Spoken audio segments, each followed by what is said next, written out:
Welcome to Brave. Be inspired by the best leaders of Southeast Asia tech.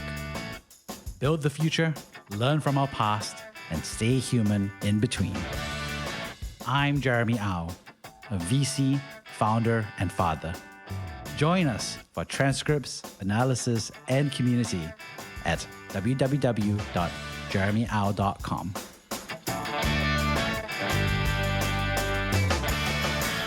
Why is diversity so important? And really, what can be done, right, for organizations to take this a lot more seriously and maybe even use it to their competitive advantage?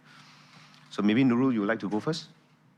So I do want to push back a bit on this question because I feel like when we say, let's not do diversity at face value, there are two things that we're looking at. So firstly, obviously, there's something called diversity washing, right? Where it's like greenwashing, pinkwashing, any kind of whatever washing where you're not actually committing to change, you're just making very surface level changes. But I would say that a lot of the ways that people criticize diversity initiatives are not necessarily valid. For example, if you're improving your representation in visual examples of, you know, like who's in your company, who should be your customers, and these kinds of things, that's still one step forward. It's still saying, I recognize that I should not just be having one kind of person in my advertising. So that's one step forward.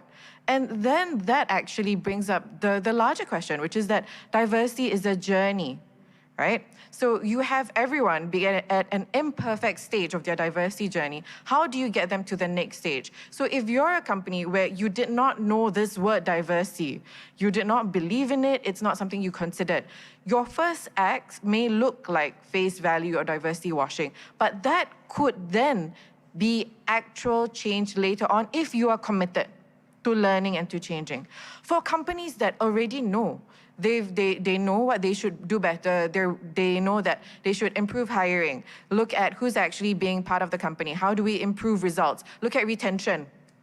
Then the question is, do they have the ability and the strong value system to commit? And then that's a different question.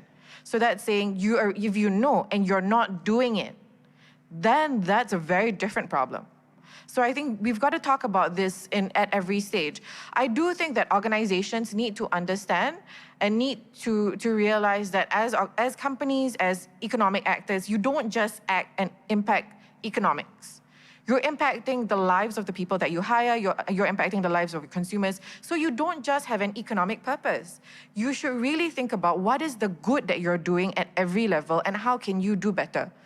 And to everyone, not just your employees, not just your consumers, push it further. What about your vendors? What about, on a very basic level, for a lot of startups, you're incubated in a space that has an office that's not cleaned by someone you hire. It's cleaned by an external cleaning company. Your pantry is not stocked by an auntie that's hired by you, right? But do you know if she's being paid fairly?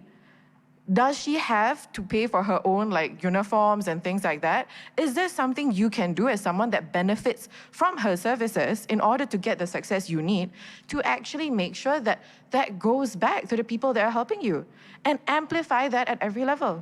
So I'll go into a bit more detail later, right? On how do we inculcate a more bottom-up approach? But Jeremy, what are your views on this? On diversity and from a VC's head also, right? Because you work with so many companies, you've invested in so many founders all across the region, right? You know, I think the interesting reality is that, diversity and inclusion, means different things to different people.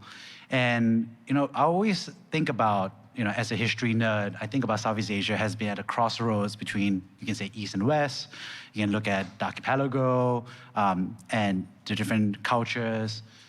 And it's been this melting pot for, thousands of years, right? There are coins today being found today here from thousands of years ago from different cultures, right? On different times. And so, I think what we define as, the in-group and what's the out-group has varied over time. And the truth is, even in Singapore, whoever we define as the in-group or the out-group can look very different as, 30 minutes going one direction or going to a different country. And so I think I often boil it down to very much like, how would you like to be treated if you just traveled across the border, right? How would you like to be treated if you entered a different situation, if you are the outgroup? And conversely, if you are the outgroup and now the in-group, how does that show up in your own life? And I think what we want to do is have that fundamental fairness at the end of the day, because that is the human and the right thing to do. And I think that's really the crux that is not only recognizable at the founder level, but also fundamentally recognized and rhymes with the people who are choosing to be your teammate and colleague, with the customers who are choosing your services across so many services, and your stakeholders, right, who recognize that not necessarily in the short term, but over the medium and long term. So at the end of the day, I think it's the right thing to do. I think it resonates with your stakeholders and employees. And the truth is, once we expand the circle to just Southeast Asia with all the cultures, all the different identities that we've seen, I think it's really important to just do the fair thing and treat others the way we want others to treat us. I think fair point, right? Like there's also a lot of data out there showing that such policies help. But if we were to say, okay, let's say the ecosystem stakeholders, or at least the people in the decision-making environment. So if you look at startup ecosystem, right, you've got founders, you've also got the venture capitalists, where they are the ones, giving out capital. So they have a large influence or opportunity in promoting diversity, inclusion. Then you've got government policies and programs, right, with respect to how certain grants or schemes are distributed. And then you've also got people. How do we start this process, right, of really encouraging the stakeholders to take diversity and inclusion, incorporate that into their policies? Does it need to be a top-down thing? Like, does it have to be a CX level thing? Can it be a bottom-up thing? How would we start that entire process across the ecosystem? So when we say bottom-up, we're really looking at individuals acting in their own capacity, and I think that is valid and that's powerful as a reflection of what the reality is on the ground. But I want to push back again, and this is going to have a lot of pushback, so just be prepared. But one of the things that we want to rethink is the idea that it's the people who are most impacted by inequalities that should be the ones to make that change. That's fundamentally not understanding what equality should be. Like, we all agree equality is good, right? I mean, I'm assuming, okay? We all agree equality is good. Because of that, we agree diversity is good. Then, if we agree on these two things, why do we push the responsibility to create things that are more equal and more diverse on the people that arguably have the least time, energy, power, and and any capacity to make that change? Why shouldn't this actually be something that you report in your annual report and that you should be proud to talk about? And you should be really recognizing your mistakes. If you had a bad loan or you had a bad year and you had a bad sales, you're just going to say, okay, this is what happened. We're sorry. This is how we're going to fix it. Why don't we take this attitude for something that is clearly a moral good and take that responsibility to say, look, we haven't done that well, but we're going to do it differently. So I think it's not about who is supposed to take the responsibility. It's why aren't people already taking the responsibility? And then being very specific and be like, tell me why. What part of this is difficult for you, right? And then let's figure out how to make that change. We know it's important. I don't think it's a lack of understanding of that diversity is important. I think it's a lack of willingness to commit to concrete actions that may or may not have an immediate financial benefit. So let me push this one level further. We have a VC and startup audience in the crowd, right? So if I were to follow on the suggestion, right? What you're saying is for VCs to, in the reports that they get from the startups, to not just get the highs and lows from the companies, but also things like diversity, inclusion efforts and initiatives, and how are they scoring on that? Is that something that you think would be the right step forward for startups to be reporting that to their investors? Yeah, because clearly that could be a high or a low. And I've worked with Accelerating Asia, which is also a VC, and they have a gender advisory board, which I'm on. It's something that they look at, it's not just female founders, which is the next step, which is a valid step, but it's also more than that. When you're creating this company, you're a founder, you're creating a startup, you know it, you love it, you think it's good. But who is it good for? And then what's next?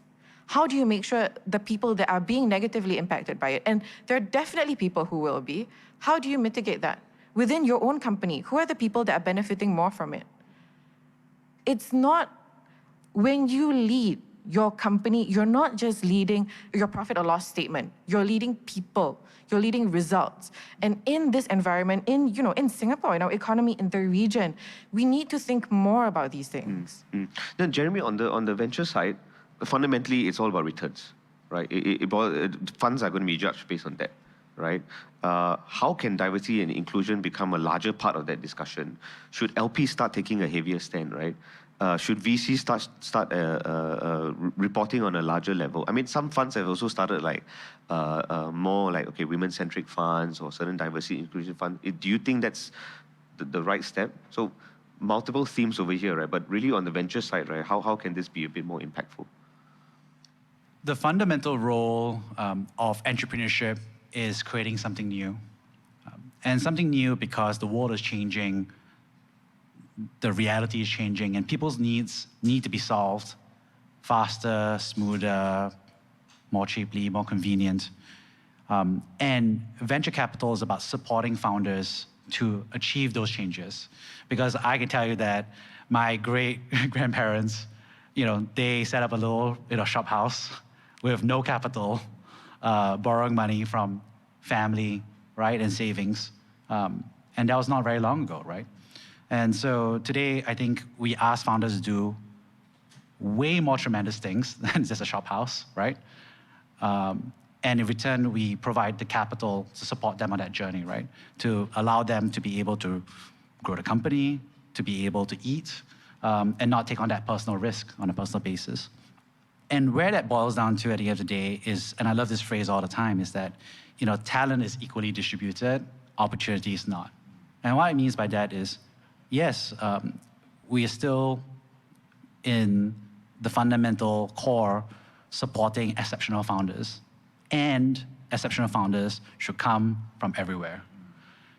And the commercial way of looking at it is, if you're not looking for that talent in places that are not as visible, then you're missing out commercially. I think that's the most transactional way to look at it. Another way of looking at it is the right thing to do, because everybody needs support, needs help, and so on and so forth. And when technology is built by certain in-groups, then we end up in a situation where it's all built around those core assumptions, which are fundamentally not in the spirit of entrepreneurship, not in the spirit of innovation, and not in the spirit of the future that we're trying to build. Because today, this year, we are living in the future that our parents built, our grandparents dreamt of, and our great-grandparents had no idea could ever happen.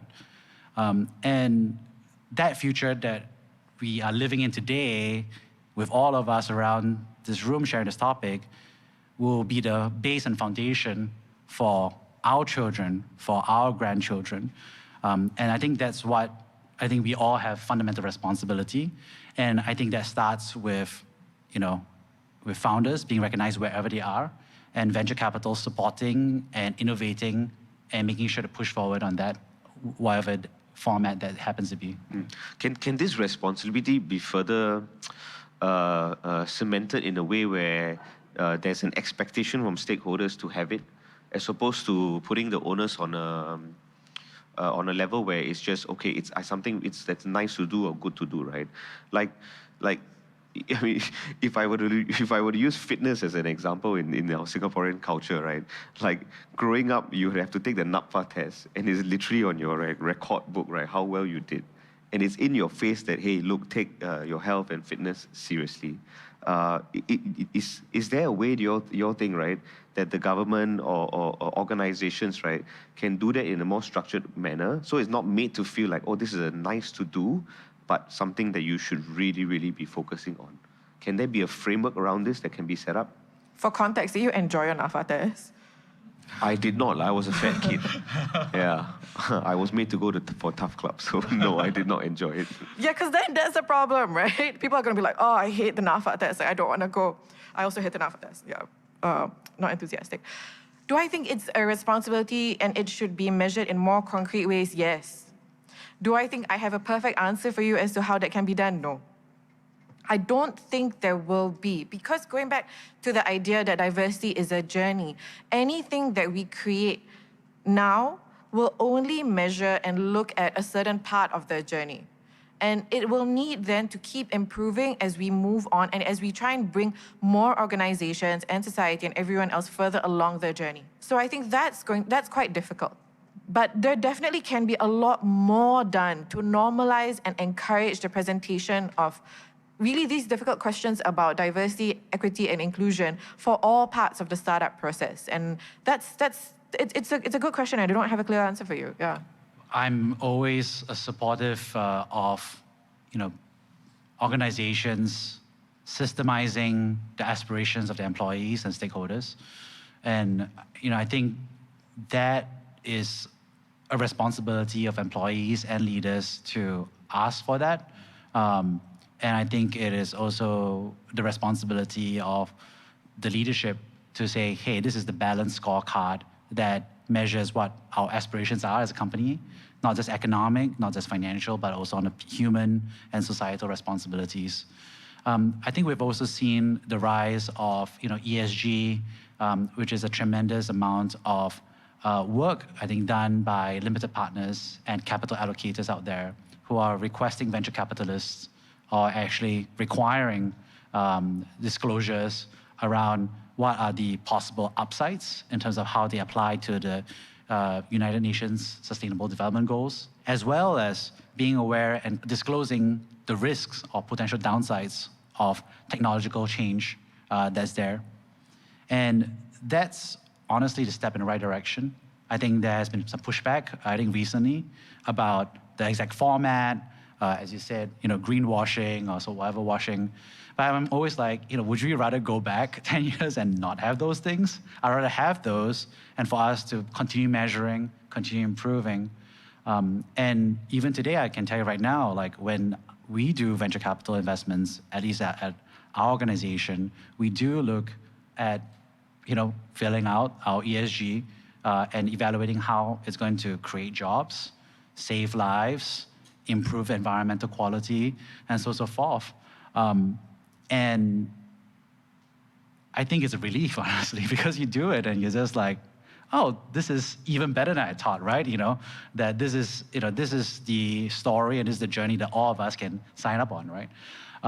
And at the end of the day, in terms of investment process, it ends up helping us exclude those that we don't feel contribute to the future that we all want to live in, but also helps build the future that we want to build in. So that can be replicated not just at VCs, but also at startups, large organizations, even hobby groups. There's so many organizations where we just can do it. So the last question also in a way, right, was in context to things like ESG, climate scoring. Like, next year organizations know there's going to be a carbon tax coming and all that, right? So, and now there are very clearly defined frameworks, scorecards, metrics that you can use to compare yourself, right? I guess the challenge with diversity and inclusion is that it revolves around people. And the last thing you want to do is put metrics and measurements around people and all that, which just complicates the entire situation, right? So I think that's the part where I was trying to figure out, But we do measure people. Yeah. Even if it's just a performance review, even if it's just numbers and hiring and growth, how many people got laid off? I think we do measure people. And one thing that I think is very dangerous is for us to actually think that we cannot measure some of these achievements because and I guess it might be a slightly separate point, but ESG and diversity are not two separate pieces of the puzzle to try and make things better. They are part of the same piece. For many places in the world, including, I believe, Singapore, a lot of these impacts are interrelated. A lot of these impacts, when it comes to the environment, when it comes to sustainability, they don't always impact everyone equally. There are different groups of people that will be disproportionately impacted by certain environmental factors. That's a fact. So if we look at, okay, we can do ESG because we can measure like carbon offsets. We're also not looking at what is the cost to people. If we just look at people from, a non-ESG standpoint, we're not looking at the full picture. So we need to look at all these things as part of the same picture, which is that if we want to create economic good, what is the cost for us in whatever way? Is it social? Is it environmental? Is it political? Like, what are the costs for us? And that's real. So when we look at diversity, diversity is not fluffy. Diversity can be measured. If I were to go up to any startup founder, right, and if I asked you the question, do you know how many women you hired in the last month? And you can't tell me, that's your problem, right? And that's something you need to measure. Then if we look at it one step further, and I ask you, compared to the lowest paid person on your team, how many times of that are you taking home in terms of your pay? That's something you should know too, because that's your responsibility as a founder. That's your responsibility for diversity, and that is numerical. So if you give me a number where you're like, okay, everyone in my organization, we've got 10 people, we're all getting paid, differential of like maybe 20% between top and bottom. That's very different from you're saying, actually differential between top and bottom, even though it's 10 people, is like 200 times. You can measure that, that's equality. If you're like, I have a team of 300 people and 2 of them are women, that's a problem. Especially if one of the women is you. Okay? So I think that we need to really be very clear that the diversity, equity, and inclusion piece is not fluffy. It's real. It's numbers, it's numerical, it impacts things in real life. Just because it's about people, right, doesn't mean it's more difficult to measure. It means we're not asking the right questions as to what it is we're measuring. I think we need to think about that. So one of the questions that we look at when it comes to, for example, how long do women stay in the workforce and why do they leave? You're looking at not just measuring how many women are there in your workforce at a specific point in time, but what is your turnover rate? When do women leave? What is your attrition rate? What is your attrition rate over time? So it's just asking different questions. So I really strongly disagree with this idea that any part of this is fluffy, because it's not. And people are not fluffy. We're actual real people. So it's not imaginary. The effects are not imaginary. So it's there. We just really have to ask the right questions. So in the last few years, at least, right? I mean, with the pandemic environment shifted the idea of like hiring and all of that, right? So in the last few years, has the diversity inclusion issue become worse, or has it actually become better? And this is on both sides. So from a people side, right? Then I'll probably ask this you from an investment side, right? In your view, has it gotten better or worse? Is it in the right direction, or do you feel like it's gotten downward and we need to do a lot more work? I think that some organizations have done better. So some organizations have committed to, no work from office, which is great. More flexible hours, hiring people more remotely, better benefits. But a lot of people have not. And a lot of people have genuinely made enormous profits of what was suffering. And we've not really rewarded the people that were on the front lines of that. And that's everyone from the frontline healthcare workers to the Grab drivers that are sending you, I really need Panadol right now. And it's all the people that were part of this environment. Not all of us benefited equally. And that really worries me, because I'm very concerned that we've come out of a pandemic where we had to face our own mortality, each of us, because none of us really was spared. But what we have left with is not necessarily a commitment to making things better. That a lot of us are still doing things in the same way or a worse way. Not everyone, of course. There are a lot of organizations and a lot of people that are not doing enough and that should be doing more, because as a society, as a community, as a nation, as a region, and honestly on a global scale, we cannot continue to have this enormous unequal divide between people. If we each really face this global issue, where different groups of people died at different rates, different groups of people were vaccinated at different rates, we need to then say a lot of the issues that came up globally, they will happen again. How do we build better and not just go back and say, okay, we did enough? Like, we clap. Like, thank you very much, like whoever, nurses or whoever. Like, that's not enough. What is an actual next step? As a startup founder, as a person, how do we actually build that so that we create more equal communities, more equal societies? Because that's creating a more resilient ecosystem. And then on the venture side, has it got better at all? I mean, there are a bit more women-led funds and all that, right? But are they just like token kind of things, or has there been significant improvements? I think there has been significant improvement over time, especially in the recognition of the problem and the search for it. I think the search for representation on investor teams has never been higher. It can and should improve over time. And I think that's one way to look at it. I think that, as you shared, Nurul, I think the past few years has been tremendously painful. And I think we cannot underestimate the actual human and medical cost, right, of this, right? The truth is, if you have more privileged or well off or had more access, you're alive. Not just better off, but you get to be alive, right? And I think there's a tremendous human cost that is invisible because they don't vote, they can't vote anymore, they can't be present anymore, and they can't speak anymore, right? Where I think one small benefit over time, a trend has really, I think, that startups and entrepreneurs have really led the way from remote work and work from anywhere.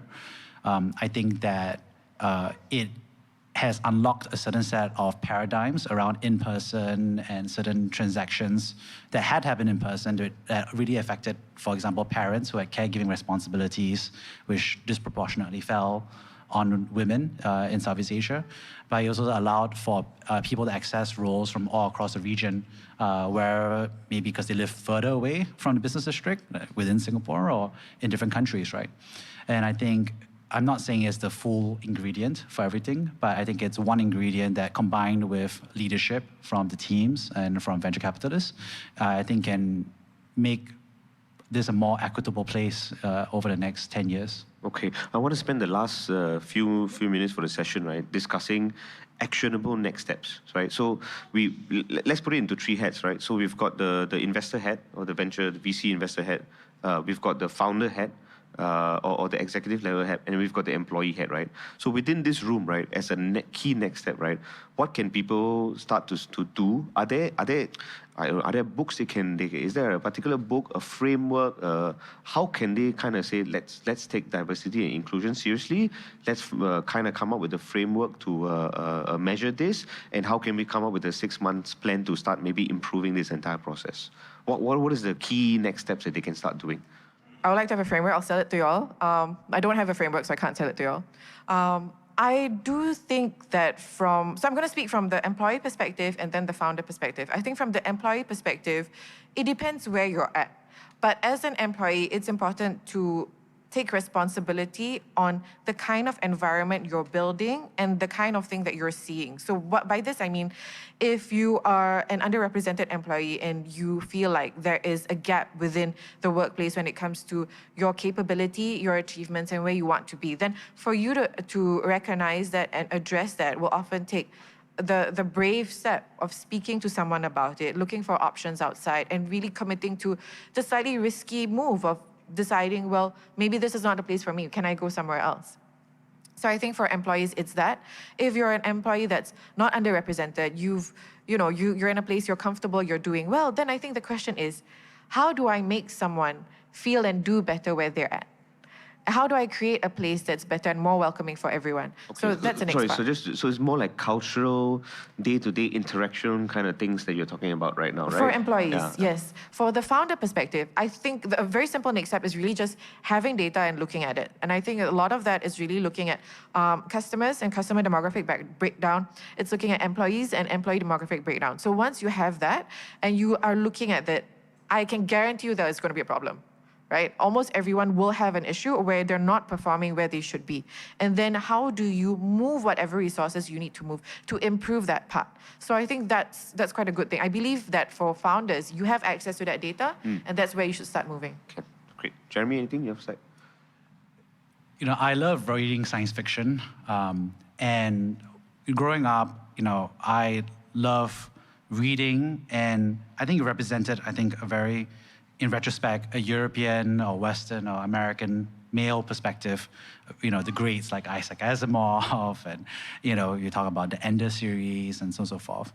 And I think what I've really enjoyed over the past 3 years has been reading much more diverse science fiction. So for example, like Liu Cixin on the Wandering Earth series, to the Murder Bot series, which is and a whole bunch of different series that by female, by African authors, by different groups, because I think it just lets your mindset free and wander away from what do we solve today, what do we solve tomorrow, but what could that future 100, 1,000 years could be. And I was watching for example Star Wars, and there was like The Mandalorian and Obi-Wan Kenobi. And I was just mind blown because I felt like there was something different about the way it was done. It was so fresh. And I realized very quickly that it was actually being shot by, Bryce Dallas Howard and Deborah Wong. And these were the first 2 female directors that ever shot any Star Wars content. And so they had that very deep, real perspective that obviously I enjoyed as a reader because it's fresh, but also I think helped me break a lot of those paradigms about what that future looks like. And so I think that's a great way to be part of that future, because if we're here, we love technology, we love the future. And I think that's a great way is to kind of broaden that reading on the fiction side, because I think they get to explore these new, crazy ideas. Yeah. Changing your entire consumption habit, will definitely change your perspective. I think this has been a tremendously good learning session for me. I hope it has been for all of you. I hope all of you take away the very important, urgent need for a serious look at diversity and inclusion in all of your organizations. And please join me in thanking the panelists for this session.